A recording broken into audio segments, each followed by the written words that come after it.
Good afternoon. I want to talk with you real briefly this afternoon about about 1 Samuel. I'll get this out in a minute. 1 Samuel 17 verses 45 and 46.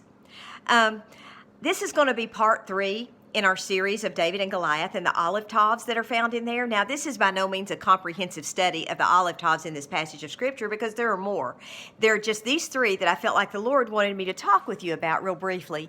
And so I'm going to read out of the New King James Version of the Bible because when I read it out of the Olive Tave Bible, there's a lot of Hebrew in that passage of Scripture, and my Hebrew pronunciation is just terrible, and I don't want you to have to subject your ears to that, and I don't want to subject my tongue to that because it's just bad. So let's just go to verse 45, and we'll just look at that, and then we'll just kind of comment from there. Verse 45 reads like this. Then David said to the Philistine, "You come to me with a sword, with a spear, and with a javelin. But I come to you in the name of the Lord of hosts, of the God of the armies of Israel, whom you have defied." He defied the army of Israel. "This day the Lord will deliver you into my hand, and I will strike you and take your head from you. And this day I will give the carcasses of the camp of the Philistines to the birds of the air and the wild beasts of the earth, that all the earth may know that there is a God in Israel." Wow, what a statement, that all the earth may know that there is a God in Israel. Now, if I were going to put an olive tav in that verse, I would put it right there. But that isn't where God chose to put that olive tav.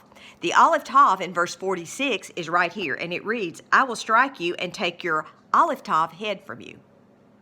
Now, at first glance, that seems kind of an odd place to put an olive tav, but think about that for a second. Just think about it for a second.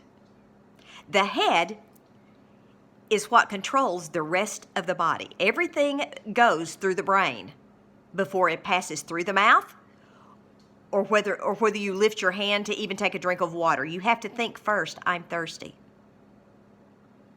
So Goliath's brain is what told him to defy the armies of Israel and what got his tongue to moving.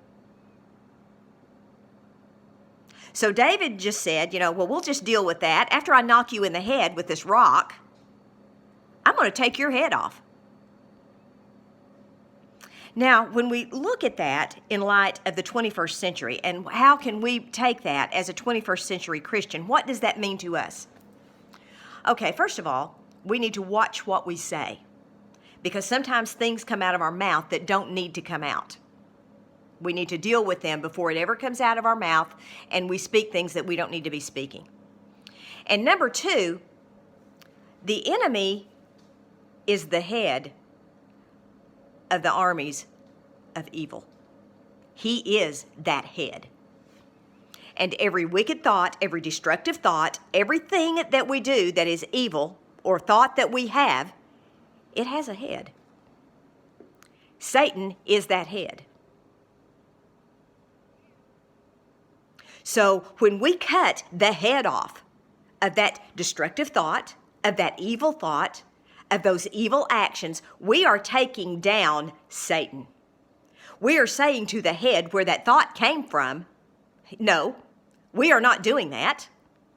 We're going to do this because this is the godly thing to do.